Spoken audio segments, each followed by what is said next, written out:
One bright morning in Arendelle, the sea sparkled like liquid diamonds. Elsa and Anna were walking along the shore with Olaf when suddenly a tiny fairy with shimmering wings appeared. "My name is Elara," the fairy said in a tinkling voice. "I need your help. The wicked sea witch Morgana has stolen the Pearl of Tides, the heart of the ocean. Without it, the seas will turn wild and stormy forever." Anna gasped. "The whole ocean? That's terrible." Olaf raised a twig hand. "Wait, does that mean no more beach picnics?" Kristoff chuckled. "Looks like another adventure." The fairy flitted her wings. "But you cannot do this alone. You must find Aurora, the mermaid princess of the Coral Kingdom. She is the only one who can guide you beneath the waves." Following Lyra's golden light, they sailed into the sea. Suddenly, the waves parted, and out rose Aurora the mermaid, her hair glowing like sunlight in water, her tail shining with sapphire scales. "Welcome, friends," Aurora said kindly. "I know why you've come. Morgana has hidden the pearl deep in the Cave of Shadows, guarded by sea monsters. I will take you there." Anna clapped her hands. "A mermaid guide! This is amazing!" Olaf leaned over the boat. "Can I be a merman too? Maybe with a carrot tail?" They swam and sailed into the deep blue sea, passing coral castles, glowing jellyfish, and schools of rainbow fish. But soon, black clouds covered the water. From the darkness, Morgana the Sea Witch appeared, her eyes glowing green, her staff crackling with dark magic. "Foolish princesses, you dare to steal back my pearl?" She unleashed a whirlpool that sucked them down. Elsa froze the swirling waves into icy steps, while Anna leapt from one to another, pulling Olaf to safety. Aurora summoned dolphins to carry them forward. "Impressive," Morgana hissed. "But let's see if you can face the Kraken of the deep." From the shadows rose a giant sea monster with tentacles that whipped the waves. The battle began. Elsa froze tentacles with sharp ice spears. Anna swung on ropes and cut through seaweed traps. Aurora sang a magical mermaid song that calmed the raging water. Lyra the fairy sprinkled golden dust, blinding the Kraken's eyes.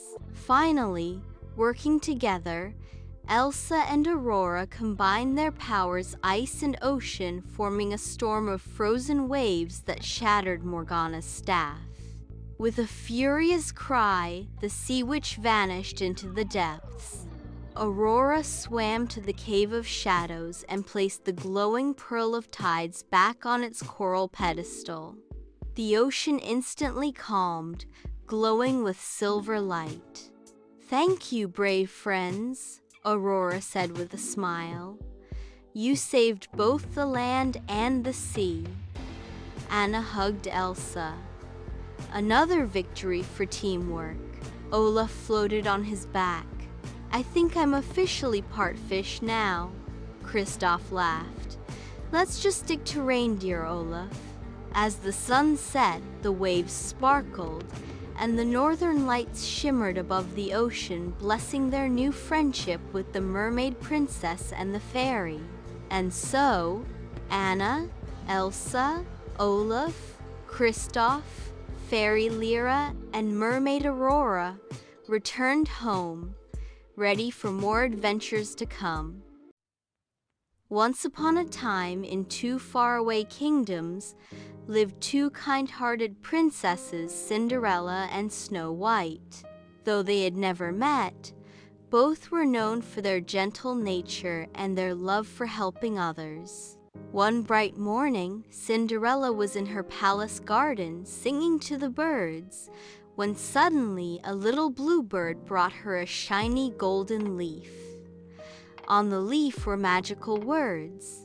To the fairest hearts, a new adventure awaits. Follow the forest path to meet your true friend. Curious, Cinderella tied on her sparkling glass slippers and followed the enchanted bird. Meanwhile, Snow White was picking flowers in the meadow when a rabbit hopped to her, holding the same golden leaf. She smiled and followed the trail of butterflies that sparkled like tiny stars. At the heart of the forest, the two princesses met for the very first time.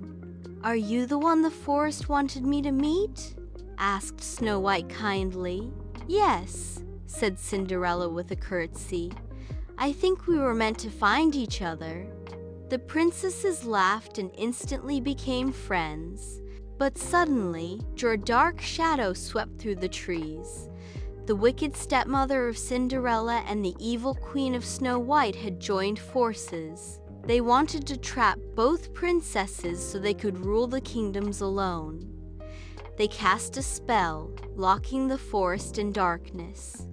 Trees grew twisted, and animals trembled in fear. Yet Cinderella and Snow White held hands and said together, "Kindness and courage will break any spell." Cinderella called her animal friends, while Snow White sang her sweet song. The birds, squirrels, and even deer joined to fight back the magic. The forest began to glow with light again. Suddenly, Cinderella's glass slipper and Snow White's red apple shimmered with magic. When placed together, they formed a crystal rose that shone so brightly, the evil stepmother and queen disappeared into the shadows forever. The forest was saved, and the two princesses celebrated with their animal friends. From that day on, Cinderella and Snow White promised to visit each other often, ruling their kingdoms with kindness, bravery, and friendship. And so, they lived happily ever after together in light, laughter, and love. Once upon a time, in the peaceful kingdom of Arendelle, a glowing iceberg appeared far beyond the North Mountain. But this was no ordinary iceberg, it shimmered with both snow and fire. Queen Elsa sensed a strange magic from it. "It's calling to me," she whispered. Ana, always ready for adventure, grabbed her travel bag. "Then we're going." Together, they set off at dawn with Olaf, Kristoff, and Sven. As they crossed frozen seas in a magical iceboat Elsa created, mysterious storms began swirling above them, snowflakes and sparks of fire rained from the sky. At last, they reached the mysterious place, the island of the snowfire crystals. There, the trees were half frozen, half burning, and glowing crystals grew from the ground. At the heart of the island stood a giant crystal tower, pulsing with light. A strange creature appeared. It looked like a fox made of both fire and snow. "You are the protectors of balance," it said. "But the crystal magic is broken. If the snow and fire don't unite, the whole island will vanish and take Arendelle with it." Elsa and Ana bravely split up to search the island. Ana climbed a fiery mountain to find the Firestone, dodging flaming boulders and using her cleverness to outwit a lava lizard. Meanwhile, Elsa entered the Cave of Eternal Ice, facing icy illusions and solving magical riddles to find the snow gem. Back at the tower, they placed the Firestone and snow gem together into the crystal heart. A magical burst exploded snow swirled with flame, forming a glowing aurora in the sky. The island began to heal, trees blooming with frostfire blossoms. "You did it!" cheered Olaf, sliding on a fiery ice puddle. As they sailed home under glowing skies, Ana smiled at her sister. "I guess when snow and fire work together, amazing things happen." Elsa laughed softly. "Just like us." And so, Ana and Elsa returned to Arendelle, not only as queens and sisters, but as legendary heroes of the Snowfire Island. Once upon a time, in a quiet kingdom hidden behind silver mountains, there lived a princess named Elara. She had long golden hair, eyes like the morning sky, and a heart full of dreams, but not much to smile about. Every morning, Elara woke up in a cold, lonely tower. Though her palace was grand, no laughter echoed through the halls. Her parents, the king and queen, were too busy ruling and rarely noticed her sadness. She had no friends, no pet, and no one to tell stories to. Her birthday would come and go with only a crown-shaped cake, no candles, and no warm hug. One day, as raindrops tapped gently on her window, Elara whispered, "I wish the wind could carry my heart far away, to a place where someone cares." That night, something magical happened. A soft breeze crept in through her window, wrapped around her like a hug, and carried her tear into the sky. The next morning, Elara found a feather lying on her pillow, bright blue and glowing. It was from the windbird, a rare creature that hears lonely hearts. Elara followed the feather through the castle gardens, past the locked gates, into the woods. There, she found a small cottage where an old woman lived with a cat, a squirrel, and a parrot who spoke in rhymes. "Coming, princess," said the kind woman. "Your wish floated to me on the wind." Elara blinked. "You heard it?" "Of course," the woman smiled. "Sad hearts speak the loudest." From that day on, Elara spent her afternoons at the cottage, helping with chores, laughing with the parrot, and reading stories to animals. Slowly, her sadness turned to warmth. Though she still lived in the cold tower, the wind would visit every night, bringing her the sounds of the forest, the scent of pine, and whispers from her new animal friends. She was still a princess in a lonely castle, but now she was never truly alone.